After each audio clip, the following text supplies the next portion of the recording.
Welcome to the Daily Sprint, where today is a great day to design. Here's your challenge. Do you ever want to fast forward the design process?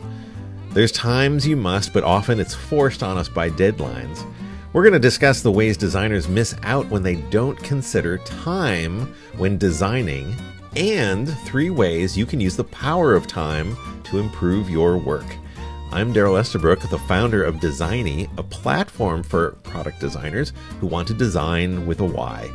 I coach designers into leaders through real-time, interactive, product-specific guidance. Find out more and get on board with a free newsletter at designy.com. That's design with a Y.com.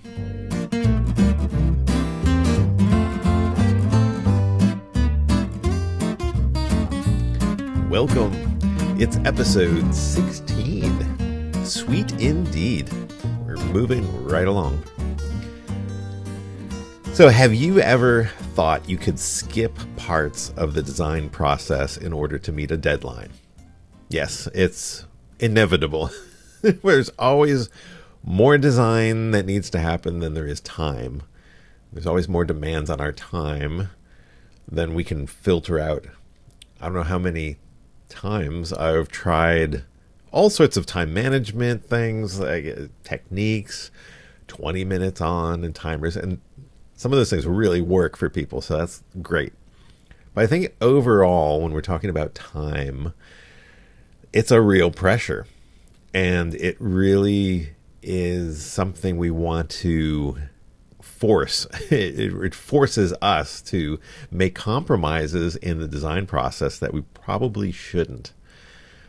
I wonder if you feel like feeding all your requirements into AI will really help you fast forward and create a plan. And maybe you've simply just made assumptions and plowed ahead with your design.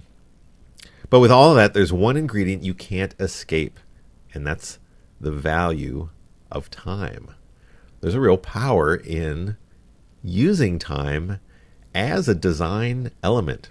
I'm not talking about animations or things like that. I'm talking about the process of creating something, taking the time it needs to see it through. The reality is we are in a rush for everything. I think the whole AI scene that's come about has accelerated the need to make things faster, like just do it now, on demand. We're trying to be creative on demand. And that's not really how creativity seeps. Yeah, it's interesting. It's this two-edged sword, right? We can move forward quickly, but then are we pausing long enough to reflect on what just happened? And I think there's a lot of times we miss details when we rush. Whether you're using AI or not, it really doesn't matter the tool. It's really a mindset. And that's huge as a designer. We're really here to facilitate the process of designing and not just be a button pushing, plow it through. And sometimes that's how it feels, especially in business. So time is really required for discovery. You can't just pop it into your head. It would be nice. Instant knowledge. It's really not how we're made. We're not made to know everything. We are not omniscient. And this world was made to discover. We are to find things, and you have to go exploring, virtually, even physically exploring to find out new stuff. And time is required for thinking. How many times have you simply stopped and thought and really pondered? This isn't mindless clearing your mind or emptying your mind. I will talk about that in a bit, but really thinking through something without a digital device, thinking through maybe even going analog, like doing something different, just thinking, drinking a cup of tea and thinking. Yeah, it requires time to do that. And time is required to see results, right? We want them right now. Again, AI lets you see the results instantly. But it's kind of a, I don't know, like a hydrated result in a lot of ways, especially when we're talking creativity. It's like a gardener, right? You plant the seed and you don't get tomatoes. If that's what you planted, you don't get them immediately. You can take a picture of it every day, and at the end of 2 months, you can watch it and say, wow, look how fast that grew. But you really won't get the results of it unless you go through time. And it's a good thing. These are good things. Business kind of pushes against that because time is money, is how they say, right? Time is advantage. Time can really make or break the success of something. Decisions need to be made on time. But we're going to discuss the ways designers miss out when they don't consider time. You could really be shortchanging yourself as a designer. And 3 ways that you can use this power of time to improve your work. So before we run into all of that, I just want to clarify the design process. So I've said design process, I'll mention it often. And there are so many design processes out there, named, unnamed, specific, general, recent, old. We've been around for a while. There's so many of them. But there's one that I've built an approach on over the past several years. And I'm calling it the Designy Framework. And it's very familiar to you, pieces and parts. It might even be something that you would say, oh, well, I already know that because there's just maybe different labels on it. And that's okay. But I think this is something that is really universal and you can't avoid it. So take a look at this really quickly.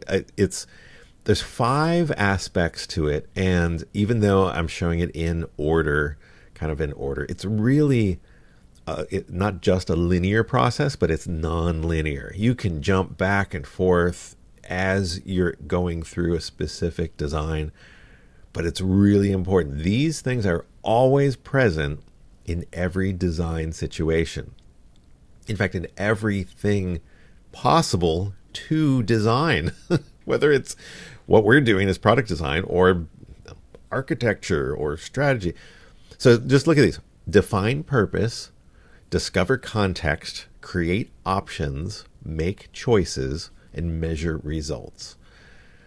So you always need to have a purpose. Sometimes it's clear, sometimes it's not. You gotta get that straight. Context is that surrounding information that adds, it kind of puts a boundary on the sandbox of where you can play. Creating the options, well, this is the thing that people want to jump straight to. Designers, I know I love to open up the design program, or even if you're using AI, prompt, just jump right into it and let's just start creating stuff. It's really fun, and if you've got a talent for it, you're loving it, you're enjoying it. It's great, but you can't just jump right there. We need the previous 2. And then making choices. It's a very deliberate step that might just be flippant in some cases, but there's a real controlled way to do it. And then measure results. This doesn't have to be a super formal research project, but it is something to do deliberately. All these inform themselves.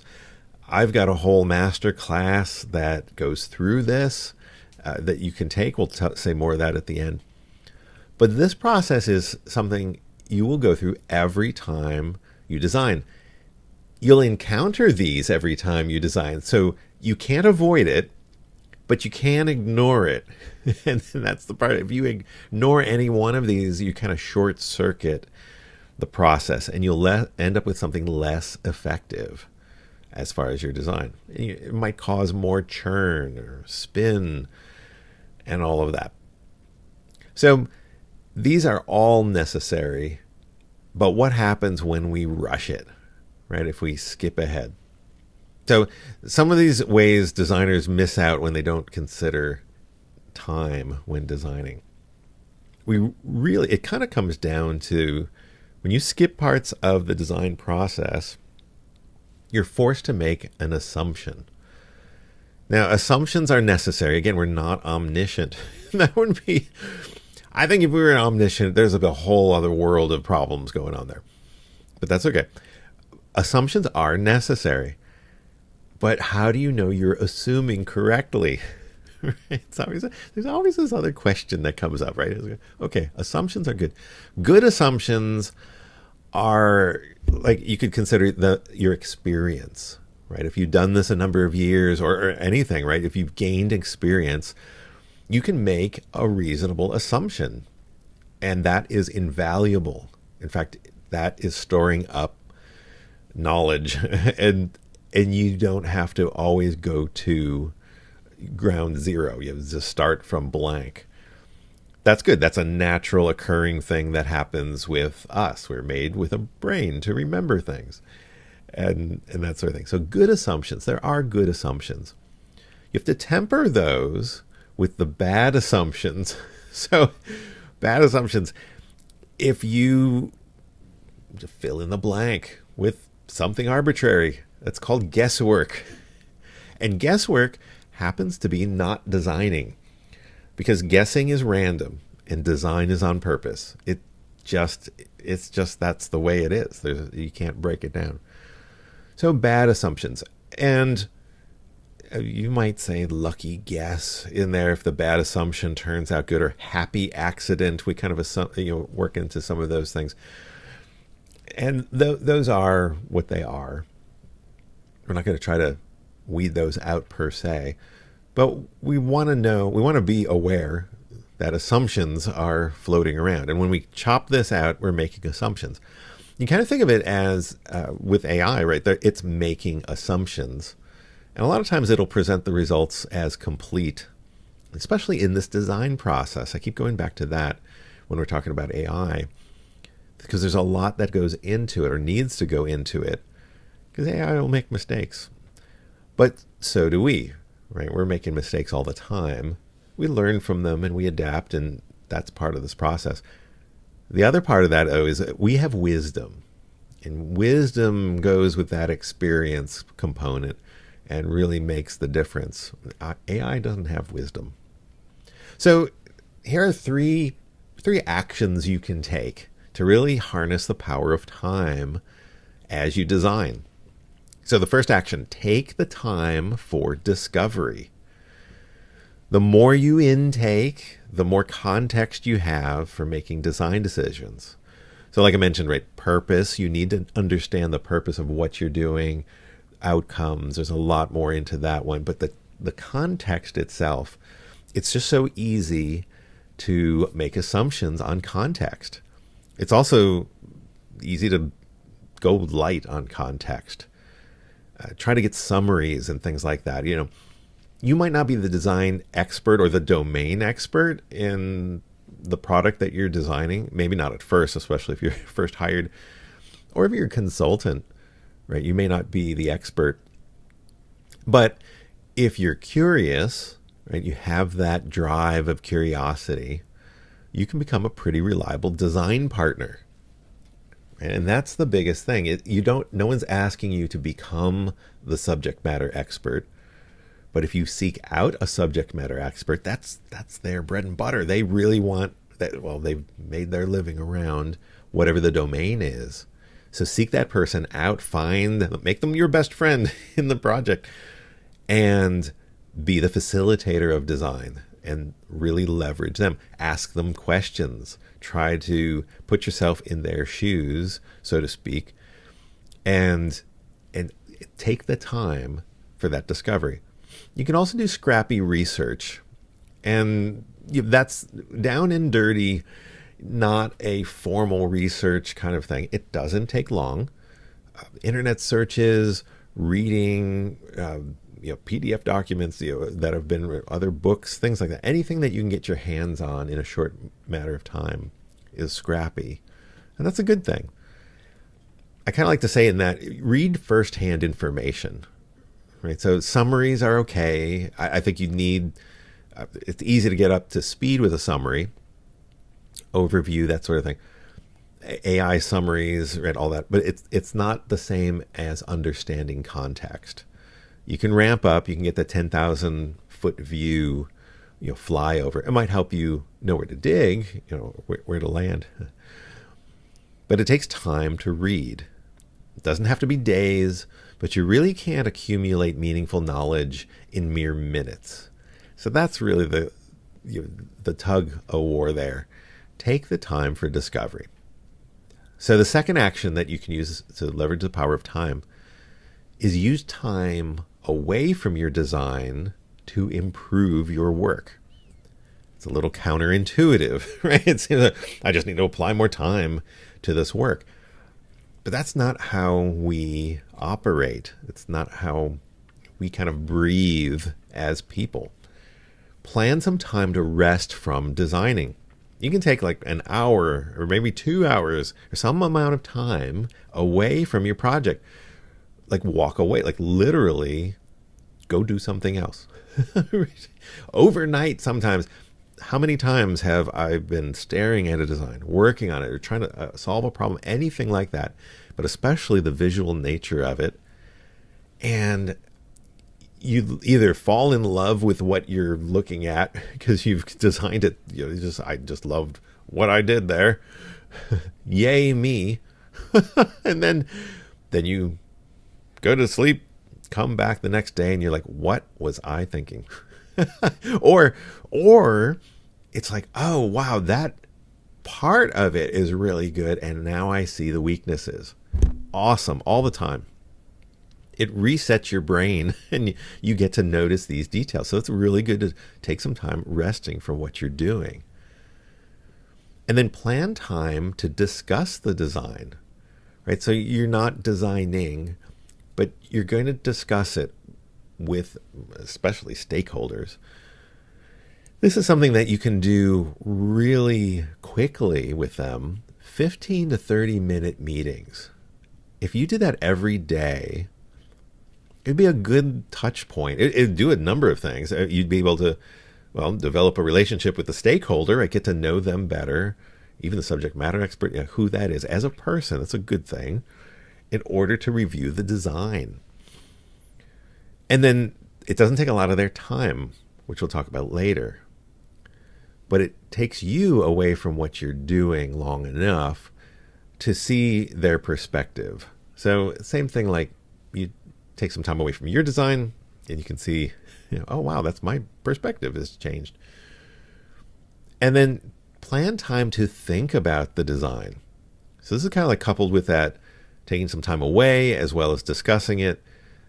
Sometimes you actually need to think through what you're doing or the domain you're in without actually designing anything. So you can get so into the technical, moving stuff around or changing colors or comparing, all the detail work that we do with the act of designing. But this is where you take a walk. Like the idea is that you're actually thinking about the problem, but you're not doing the activity to design. You're processing it. Sometimes this works really well with a mindless, I say mindless, but repetitive activity. So it's something that you don't have to concentrate on. So I probably wouldn't suggest going and creating architectural plans for, a new shed in the back. Not another creative activity necessarily, but washing the dishes, right? Like I said, take a walk. Build something physical, something that would require action on your part, but you don't have to really plan or be precise with it. I used to do origami a whole lot, right? Paper folding, those paper cranes, I love that. And it's something that once you learn the folds and what has to happen with it, you can just keep folding the paper and just keep folding it. And you know what you're doing, but you're thinking about the problem. Your mind kind of meander. And that's just good because now you're not trying to think of where to place the pixels. You're not, critiquing in real time the design. It just gets you some freedom from just staring down the same hole of the problem. And the third action that you can take to leverage the power of design is to demonstrate the value of this time with stakeholders. So I like to think of it as using stakeholder time wisely. This is a general principle for anyone, really. When you use other people's time wisely, they trust you with more of it, and you get more of their attention. How many times have you been in a meeting? Well, how many times have you had a meeting scheduled that's an hour, hour and a half, something like that? And it's like, ugh, what are we gonna do? Your brain is gonna grind to a halt if you go into the meetings of such length. Or the flip side of it, and someone has a half-hour meeting and they run long, without it being the natural cadence of it, or asking, can I go a little longer? That sort of thing. People don't like that, right? Nobody likes that. But when you do it on purpose, you're like 30-minute meeting, 30 minutes, I'm done. Hour, I'm done, right? 15 minutes, really, if you can do that, that's great. Don't schedule the huge meetings too. I find 15 minutes is really optimistic. If it's a quick question, great. You always say, can I have 15 minutes of your time? It's not going to be 5 minutes. Rarely is it 5 minutes. Half hour is a bit of a commitment.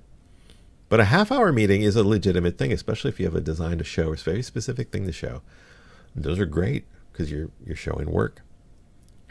So whatever you schedule, you got to be very precise and specific with what you're going to talk about. So I like to think of it like questions that are going to unblock you. Those are the most valuable for you and for them. And discuss it often. So you're not just talking to the stakeholder and then not seeing them for a week or two. It's kind of this formula. Maybe it's a formula. We can write it out. It would be good. Shorter meetings plus focused topics times more often, so you do that, equals faster decisions and more effective designs. Nice. And stakeholders see how you use this time and then the result of the design. So it's like, hey, I spent time with them, a very little amount of time, and wow, look at the progress we're making and the influence I'm having. Right, that starts to demonstrate this connection between time and design, and that you are able to, say, control it, but you are using it well. It's like a good steward of a resource. That's a really good thing. So those are the 3 ways that you can use time, and it's like a design superpower. I mean, designers have all these interactive traits that they can really leverage in the position you're in. So take time for discovery. Take time to rest from your designing and use stakeholders' time wisely. It's a great thing. You can maximize your daily sprint because today is the day you get to design. It's not tomorrow. Hasn't existed yet. It's not there yet. Past is done. Today is your daily sprint.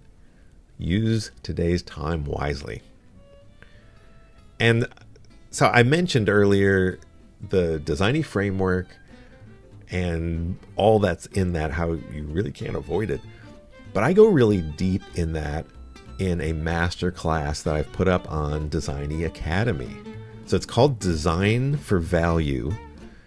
And I go deep on each of those waypoints, but really the goal of that is to show you the connection between purposeful design decisions and this framework and how you can connect that to stakeholders. Designing on purpose for value. And right now there's 50% launch special through May 15th, 2026. So go to academy.designy.com. And if you're a product designer and you've got something to say about even time, like how have you managed time in your designs and leveraged it? I'd love to hear from you. I'd love you to be a guest on the Daily Sprint if you want to go that far. I've got a button on designy.com that says become a guest on the Daily Sprint. Go out, fill out that application, and if it's a match, it'll be great to have you on the podcast. And while you're there, sign up for the free newsletter. At least we stay in contact. designy.com. That's design with a Y.com. So thanks for listening to the Daily Sprint. Remember, today is a great day to design with a Y. See you next time.